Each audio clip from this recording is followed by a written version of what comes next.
दोस्तों बहुत बहुत स्वागत है एक बार फिर से। जी हाँ दोस्तों, आज पूरे दिन की कई महत्वपूर्ण और बड़ी खबरें निकल कर आ रही हैं। आपको बता दें, किसान भाइयों के लिए बड़ी खुशखबरी है और वहीं राज्य सरकार की तरफ से आर्थिक सहायता को लेकर खबरें आ रही हैं।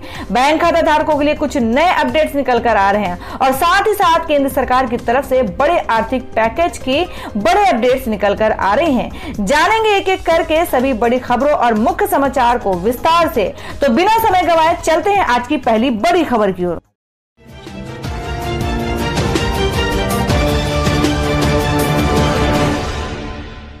तो दोस्तों आज की पहली बड़ी खबर में बता दें क्या है देश भर में कोरोना संक्रमण के ताजा हालात। देश में कोरोना संक्रमित 4,07,689 अब तक के 13,269 लोगों की जान गई। 24 घंटे में 11,855 नए मामले, 300 ने गंवाई है जान। जी आपको बता दें कि देश में कोरोना के मामले रोज नए रिकॉर्ड बना रहे हैं और देश में इससे संक्रमितों की संख्या 4 लाख के पार पहुंच गई है। अब तक देश में कोरोना संक्रमितों की संख्या बढ़कर 4,07,689 हो गई है।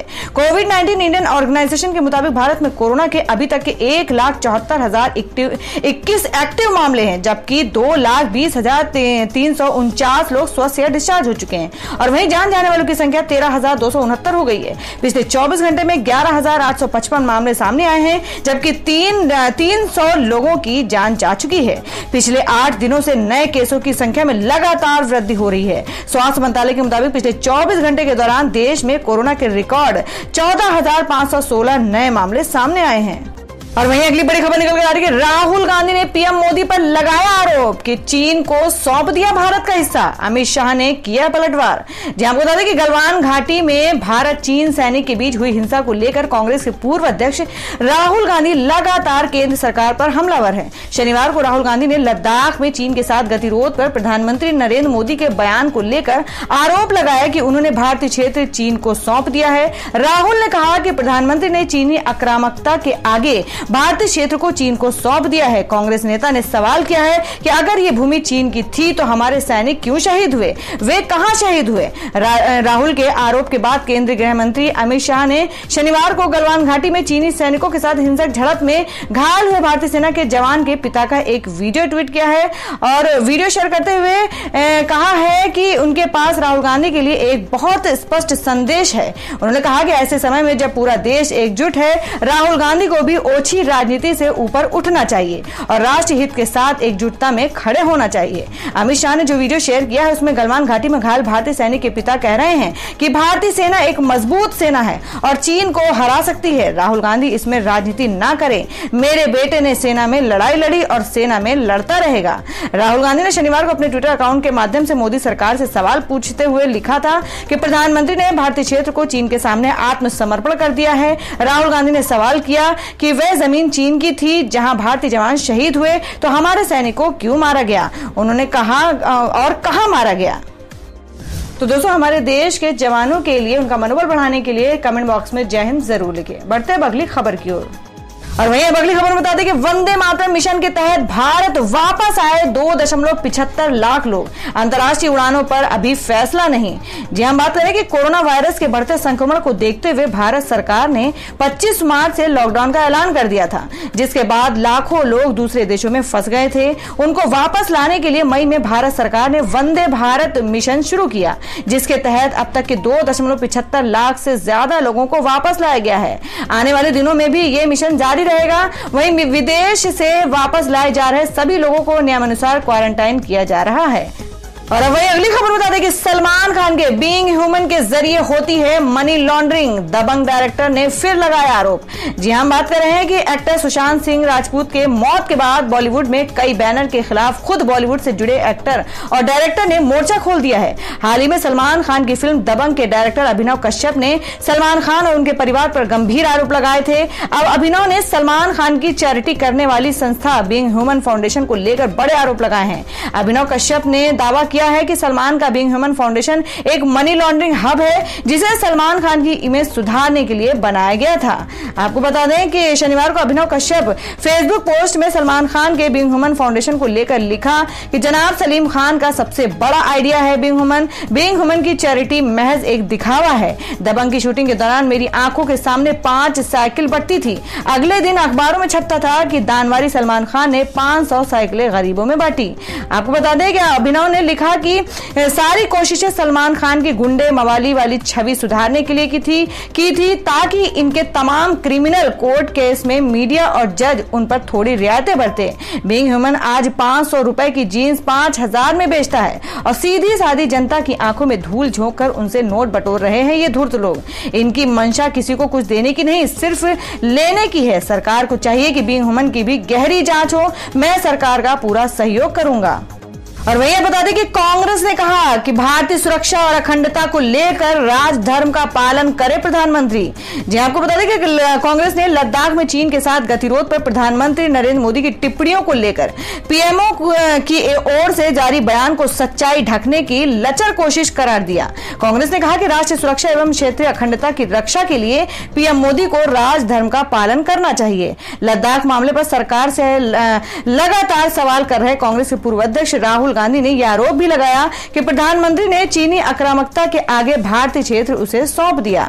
गौरतलब है कि प्रधानमंत्री मोदी ने भारत चीन तनाव पर शुक्रवार को बुलाई गई सर्वदलीय बैठक में कहा था कि ना कोई हमारे क्षेत्र में घुसा और ना ही किसी ने हमारी चौकी पर कब्जा किया है। उधर प्रधानमंत्री कार्यालय ने शनिवार को कहा कि प्रधानमंत्री नरेंद्र मोदी द्वारा सर्वदलीय बैठक में की गई टिप्पणियों को लेकर कुछ हलकों में शरणार्थपूर्ण व्याख्या की कोशिश की जा रही है। और वहीं अगली खबर निकल कर आ रही है कि फिर मुंबई लौट रहे पलायन करने वाले मजदूर, अर्थव्यवस्था के वापस पटरी पर लौटने की उम्मीद। जी हम बात करें कि मुंबई से पलायन करने वापस अपने गृह राज्य लौटने वाले मजदूर फिर एक बार मुंबई आने लगे हैं। मजदूरों के पलायन की वजह से मुंबई में कई सारे इंफ्रास्ट्रक्चर के काम अटक गए थे, लेकिन अब फिर एक बार वे रफ्तार पकड़ रहे हैं। सरकार उम्मीद कर रही है कि मजदूरों के वापस लौटने से एक बार फिर अर्थव्यवस्था पटरी पर लौटेगी। इंसान एक जगह से दूसरी जगह अपना घर छोड़कर क्यों जाता है? जाहिर है कि वो अच्छी जिंदगी और रोजगार चाहता है। मुंबई में भी इसी उम्मीद में बड़े पैमाने पर उत्तर प्रदेश, बिहार, झारखंड और पश्चिम बंगाल से मजदूर आकर काम कर रहे थे, लेकिन लॉकडाउन के दौरान बड़े पैमाने पर ये मजदूर अपने गृह राज्य लौट गए। कोई पैदल निकल गया, कोई साइकिल पर, कोई ट्रकों में लद कर, तो कोई सरकार की ओर से चलाई गई श्रमिक स्पेशल ट्रेनों के जरिए चला गया। अब उन मजदूरों ने वापस आना शुरू कर दिया है। मुंबई से सटे मुंब्रा में सेंट्रल रेलवे की 5वीं और 6वीं लाइन बिछाने का काम फिर एक बार शुरू हो गया है। पिछले चंद दिनों से ये काम अटका हुआ था। ठेकेदार का कहना है कि प्रोजेक्ट के लिए काम कर रहे कई सारे मजदूर रातों रात वापस अपने गृह राज्य के लिए निकल गए थे। अब करीब 6 मजदूर उत्तर प्रदेश के गाजियाबाद और बागपत से वापस मुंबई लौट आए हैं और प्रोजेक्ट पर इन्होंने काम करना शुरू कर दिया है। और बता दें कि सर्वदलीय बैठक में पीएम मोदी से नीतीश कुमार ने कहा कि पूरे देश का माहौल चीन से बदला लेने का।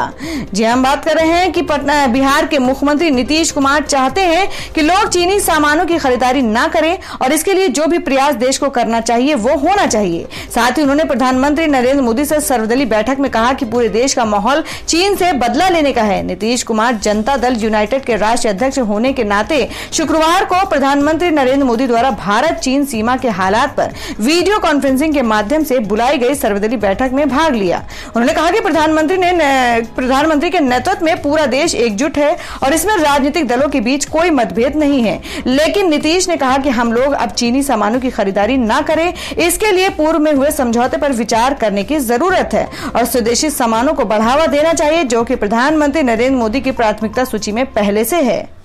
तो दोस्तों, खबरों में आगे बढ़ने से पहले जान लेते हैं आज के माइंड क्विज के सवाल को। आज का सवाल है, आपको बताना है कि पटियाला शहर किस राज्य में स्थित है। इसका जवाब आपको वीडियो के नीचे कमेंट बॉक्स में देना है और सही जवाब देने वालों को रैंडमली सिलेक्ट किया जाएगा और वो जीत सकते एक बम्पर पुरस्कार। बढ़ते अगली खबर की ओर। और वहीं अब अगली बड़ी खबर बता दें कि आखिर क्यों सुशांत से नाराज थे सलमान, जानिए क्या थी वो वजह। जी आपको बता दें कि बॉलीवुड अभिनेता सुशांत सिंह राजपूत की आत्महत्या ने अपने पीछे कई सवाल खड़े कर दिए हैं। कई फेमस फिल्म मेकर्स और एक्टर्स पर सुशांत को काम ना देने के आरोप लगे हैं और इतना ही नहीं, बिहार के मुजफ्फरपुर में सलमान, एकता, करण जौहर समेत 8 लोगों के खिलाफ केस दर्ज कराया गया है। लेकिन बड़ा सवाल यह है कि आखिर सलमान का नाम सुशांत की आत्महत्या से जुड़ा कैसे। खबरों की माने तो सलमान सुशांत से काफी नाराज विवाद चल रहे थे। तो आखिर क्या वजह थी कि सलमान सुशांत से नाराज थे? माना जा रहा है कि सुशांत से सलमान की नाराजगी सूरज पंचोली को लेकर थी। आपको बता दें कि दरअसल फिल्म इंडस्ट्री से जुड़े लोगों की माने तो सलमान खान एक फिल्म बनाना चाहते थे, जिसमें लीड रोल के लिए सलमान ने सुशांत को फाइनल कर लिया था। फिल्म की स्क्रिप्ट भी पूरी हो चुकी थी। सलमान के हिसाब से सुशांत की फिल्म के लिए परफेक्ट चॉइस थे, लेकिन फिल्म शुरू होने से पहले ये फिल्म बंद हो गई और उसके बाद कभी नहीं बनी। बताया जाने लगा कि सुशांत सिंह राजपूत से नाराजगी के कारण सलमान ने फिल्म को बंद कर दिया। अब सवाल ये है कि सब कुछ ठीक चल रहा था तो फिर अचानक सलमान सुशांत से नाराज क्यों हुए, और वे भी इतने नाराज कि फिल्म तक बंद कर दी। सलमान और सुशांत के बीच खटास का कारण बने सूरज पंचोली। खबरें हैं कि मुंबई के एक पब में किसी पार्टी के दौरान सूरज पंचोली और सुशांत सिंह राजपूत में कुछ गर्मागर्मी हो गई थी। इन दोनों की लड़ाई की खबर सलमान तक पहुंची। बस फिर क्या था, सलमान ने सुशांत को तुरंत फोन मिलाया तो सुशांत ने भी पूरा वाकया बताते हुए सूरज की गलती निकाल दी। सलमान इस बात पर इतने खफा हो गए कि उन्होंने सुशांत को अपनी फिल्म से बाहर कर दिया। दरअसल सलमान सूरज को अपना छोटा भाई मानते हैं। आदित्य पंचोली और सलमान के बीच रिश्ते बहुत अच्छे हैं। यही वजह है कि सलमान सूरज के लिए कुछ भी करने को तैयार रहते हैं। सूरज के लिए सलमान के प्यार का अंदाजा आप इसी बात से लगा सकते हैं कि बॉलीवुड में सूरज को लॉन्च करने वाले भी सलमान ही थे। अपने प्रोडक्शन में बनी फिल्म हीरो से सलमान ने सूरज को लॉन्च किया था। इतना ही नहीं, हाल ही में आई सूरज की फिल्म सैटेलाइट शंकर को सलमान अपनी दबंग टीम के साथ प्रमोट करते हुए नजर आए। और वहीं बता दें कि सोनू निगम ने बिना नाम लिए उठाए सलमान खान पर सवाल, किया बड़ा खुलासा। जी आपको बता दें कि बॉलीवुड के दिग्गज प्लेबैक सिंगर सोनू निगम ने अपने नए व्लॉग में कई सनसनीखेज बातें बताई हैं, जिसके बाद हर तरफ इसको लेकर चर्चा हो रही है। सोनू निगम ने अपने व्लॉग में साफ कहा है कि आज आप सुशांत सिंह राजपूत का नाम सुन रहे हैं, लेकिन कल हो सकता है कि कई म्यूजिशियन या म्यूजिक कंपोजर अपनी जान दें। सोनू ने साफ बताया कि म्यूजिक में बहुत बड़े माफिया बैठे हुए हैं और गिनी चुनी 2 बड़ी कंपनियां जो ये तय करती हैं कि ये सिंगर गाएगा और ये नहीं गाएगा। खुलासों के क्रम में सोनू ने बिना सलमान का नाम लिए उनके बारे में भी बहुत कुछ कहा। सोनू ने कहा कि मेरे साथ में ऐसा हो सकता है कि मेरे गाने जो मैं गा रहा हूं और कोई बोले कि वही एक्टर जिसके ऊपर आजकल बहुत उंगलियां उठ रही हैं, वो एक्टर बोल रहा है कि इसको मत गवाओ। जी हाँ, सोनू निगम ने साफ कहा कि उसने ये अरिजीत सिंह के साथ भी कर रखा है। सोनू ने पूछा, ये क्या है, आप अपनी पावर का इस तरह से इस्तेमाल कैसे कर सकते हैं? मेरे कितने गाने मैंने गा रखे हैं जो डब हो चुके हैं। ये बहुत शर्मिंदगी पैदा करता है। मैं किसी से काम नहीं मांगता, पर वो मुझे बुलाकर मुझसे गाना गवा कर फिर उसे डब कर देते हैं। मालूम हो कि सोनू निगम और सलमान खान के झगड़े का किस्सा पूरे बॉलीवुड में मशहूर है। सलमान खान की नाराजगी के बाद से अरिजीत को उनकी किसी भी फिल्म में गाने का मौका नहीं मिला है। कई बार तो ऐसी बातें भी सामने आई हैं कि अब अरिजीत को सलमान की फिल्म में गाने का मौका मिला, लेकिन फिर सलमान ने खुद ही उनका नाम हटवाकर किसी दूसरे सिंगर को अपनी फिल्म में गाने का मौका दे दिया। तो दोस्तों, खबरों में आगे बढ़ने से पहले आपको याद दिला दें कि अगर आपने अभी तक हमारी वीडियो को लाइक नहीं किया तो जल्दी से वीडियो को लाइक कर दें, क्योंकि आपका एक लाइक हमारे लिए बहुत ही महत्वपूर्ण होता है। और अगर आप हमारे चैनल पर नए हैं तो चैनल को जरूर सब्सक्राइब कर लें और बेल के बटन को भी जरूर हिट कर दें। और हमारी पूरी न्यूज को जानने के लिए वीडियो को लास्ट तक जरूर देखें। बढ़ते अगली खबर की ओर। और अब वही अगली खबर निकल कर आ रही कि दिल्ली में बंद नहीं होगी होम क्वारंटाइन की सुविधा। 24 घंटे में एलजी को वापस लेना पड़ा फैसला। जहां बता दें कि राष्ट्रीय राजधानी दिल्ली में कोरोना संक्रमण के मामले बेकाबू हो गए हैं। लगातार बढ़ रहे कोरोना संक्रमण के आंकड़ों के बीच उपराज्यपाल अनिल बैजल को 24 घंटे के भीतर अपना एक आदेश वापस लेना पड़ा। इस फैसले में कोरोना मरीजों के लिए 5 दिन के संस्थागत क्वारंटीन को अनिवार्य करने की बात कही गई है। उपराज्यपाल ने शुक्रवार को कोरोना मरीजों के होम क्वारंटीन पर रोक लगा दी थी, जिसके बाद दिल्ली सरकार ने फैसले पर आपत्ति जताई थी। भारी दबाव के बीच उपराज्यपाल को महज 24 घंटे के भीतर अपना फैसला बदलना पड़ा। दिल्ली के उपराज्यपाल अनिल बैजल ने 5 दिन के संस्थागत क्वारंटाइन का फैसला अब वापस ले लिया है। और वही अगली खबर बता दें कि मोदी सरकार इन बैंकों में भेज रही है 2000 रुपए। आपको नहीं मिला तो ऐसे करें चेक। आपको बता दें कि देश भर में लाखों किसानों के खाते में 2000 रुपए की किस्त भेजी जा रही है। पीएम किसान सम्मान निधि की दूसरी किस्त की रकम किसानों के खाते में भेजे जा रहे हैं। और आपको बता दें कि मोदी सरकार ने पीएम किसान सम्मान निधि योजना के तहत देश भर के लाखों किसानों को 6000 रुपए दिए जाते हैं और ये रकम 3 किस्तों में दिए जाते हैं। 2000 रुपए की 3 किस्त दी जाती है और इसमें सरकार इस स्कीम की दूसरी किस्त किसानों के खाते में डाल रही है, जिसमें 9 करोड़ 83 लाख किसानों को इसका लाभ मिलेगा। सरकार ने इस योजना की शुरुआत 24 फरवरी 2019 को शुरू की थी, जिसके तहत छोटे किसानों को हर साल 6,000 रुपए की आर्थिक सहायता दी जाती है और ये सहायता 3 किस्तों में दी जाती है। पहली किस्त 1 सितंबर से 31 मार्च के बीच आती है और वहीं योजना की दूसरी किस्त 1 अप्रैल से 31 जुलाई के बीच खाते में आती है और तीसरी किस्त 1 अगस्त से 30 नवंबर के बीच में किसानों के खाते में ट्रांसफर कर दी जाती है। अगर आपके खाते में 2,000 रुपए की किस्त नहीं आई है तो आप इस बारे में सीधे फोन कर जानकारी हासिल कर सकते हैं। आप पीएम किसान सम्मान निधि स्कीम के ऑफिशियल वेबसाइट यानी pmkisan.government.in पर जाकर योजना से जुड़ी पूरी जानकारी के साथ साथ अपना नाम देख सकते हैं।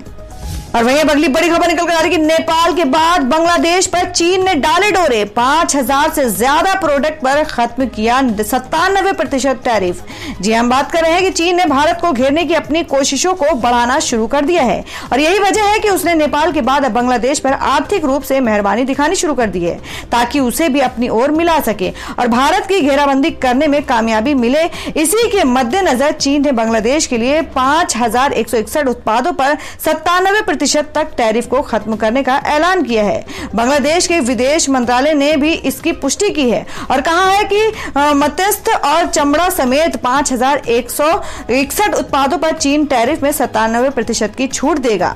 गौरतलब है कि दुनिया के दूसरे मुल्कों की तरह बांग्लादेश भी कोरोना वायरस की चपेट में है और इसी वजह से उसे कई आर्थिक कठिनाइयों से जूझना पड़ रहा है। इसी से निपटने के लिए बांग्लादेश की प्रधानमंत्री शेख हसीना ने मई माह में चीन के राष्ट्रपति शी जिनपिंग से बातचीत की थी। बांग्लादेश विदेश मंत्रालय के वरिष्ठ सूचना अधिकारी मोहम्मद तौहीदुल इस्लाम ने बताया कि शेख हसीना और जिनपिंग की वार्ता के बाद चीन को इस बाबत पत्र लिखा गया था कि वे निर्यात किए जाने वाले उत्पादों पर टैक्स में छूट दें। चीन के टैरिफ छूट की घोषणा पर बांग्लादेश ने खुशी जाहिर की है। उन्होंने एक बयान जारी कर कहा कि चीन वित्त मंत्रालय की तरफ से 16 जून को एक अधिसूचना जारी की गई है जिसमें कहा गया है कि बांग्लादेश के 5,171 उत्पादों को 97% टैरिफ फ्री कर दिया गया है। और अब अगली खबर बताते हैं कि गलवान घाटी में हुई झड़प पर भड़का अमेरिका। बोला चीनी फौज सीमा पर बढ़ा रही तनाव, चीन की कम्युनिस्ट पार्टी को बताया धूर्त। जी आपको बता दें कि जिस तरह से भारत के साथ सैन्य झड़प को लेकर अमेरिका ने चीन पर बड़ा निशाना साधा है। अमेरिका ने शुक्रवार को आलोचना करते हुए कहा कि चीन सीमा पर भारत के साथ तनाव बढ़ा रहा है। साथ ही अमेरिका ने चीन की सत्ताधारी कम्युनिस्ट पार्टी को दुष्ट यानी धूर्त करार दिया। अमेरिका के विदेश मंत्री माइक पोम्पियो ने चीन सरकार पर निशाना साधते हुए कहा कि चीन की कम्युनिस्ट पार्टी नाटो जैसी संस्थाओं के जरिए बनाई गई स्वतंत्र दुनिया को फिर से पुराने रास्ते पर लाना चाहती है, साथ ही ऐसे नए नियम बना रहा है जो चीन की मदद करे। पोम्पियो ने कहा कि पीपल्स लिबरेशन आर्मी PLA ने भारत के साथ सीमा विवाद को बढ़ाया है जो कि दुनिया का सबसे बड़े आबादी वाला लोकतंत्र है। चीन दक्षिण चीन सागर का सैन्यीकरण कर रहा है और गैर कानूनी तरह से और क्षेत्र पर अपना दावा कर रहा है, समुद्री नौवहन के लिए खतरा पैदा कर रहा है। पोम्पियो ने इससे पहले गलवान घाटी में चीनी सैनिकों के साथ झड़प में भारतीय सैनिकों की शहादत पर दुख जताया था। और अब अगली खबर बता दें कि पीएम मोदी ने लॉन्च किया गरीब कल्याण रोजगार अभियान। मजदूरों की रोज होगी 202 रुपए की कमाई, कराए जाकर ये काम। जी हम बात करें कि लॉकडाउन में इन प्रवासी मजदूरों के सामने रोजी रोटी का संकट आ गया है और इसी परेशानी को ध्यान में रखते हुए केंद्र सरकार आज गरीब कल्याण रोजगार अभियान को लॉन्च किया है। इस अभियान के तहत 125 दिनों तक मजदूरों को अलग अलग कामों में रोजगार मुहैया कराया जाएगा। कोरोना की वजह से लगे लॉकडाउन के दौरान अलग अलग शहरों में लाखों की संख्या में प्रवासी मजदूर अपने अपने घरों को लौट चुके हैं। लॉकडाउन में इन प्रवासी मजदूरों के सामने रोजी रोटी का संकट आ गया है। इसी परेशानी को ध्यान में रखते हुए केंद्र सरकार आज गरीब कल्याण रोजगार अभियान को लॉन्च किया है और इस अभियान के तहत 125 दिनों तक मजदूरों को अलग अलग कामों में रोजगार मुहैया कराया जाएगा।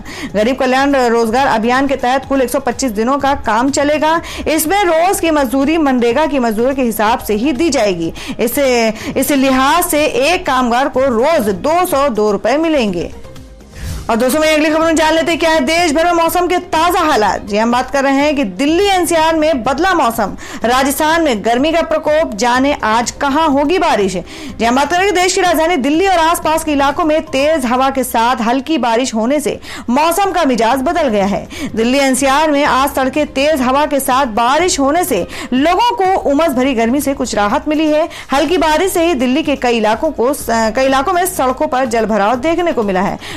भारतीय मौसम विज्ञान विभाग के अनुसार IMD ने पूर्वानुमान में कहा है कि अगले 2 घंटे में हरियाणा के हिसार, जिंद, भिवानी, राजधानी रोहतक, झज्जर के साथ दिल्ली एनसीआर में बारिश होने की संभावना है। साथ ही इस दौरान 30 से 50 किलोमीटर प्रति घंटे की रफ्तार से तेज हवाएं चलने का भी अनुमान है। तो दोस्तों, ये थी अब तक की सभी बड़ी खबरों की अपडेट्स। टुडे ब्रेकिंग न्यूज और लेटेस्ट खबरों को देखने के लिए हमारे चैनल ऑसम ज्ञान हिंदी न्यूज चैनल से जुड़े रहिए और हमारे वीडियो को लाइक शेयर जरूर कर दें अपने दोस्तों और रिलेटिव्स के साथ। तो दोस्तों, फिर मिलेंगे काम की खबरों और सरकारी योजनाओं की एक और नई वीडियो के साथ। तब तक के लिए धन्यवाद दोस्तों।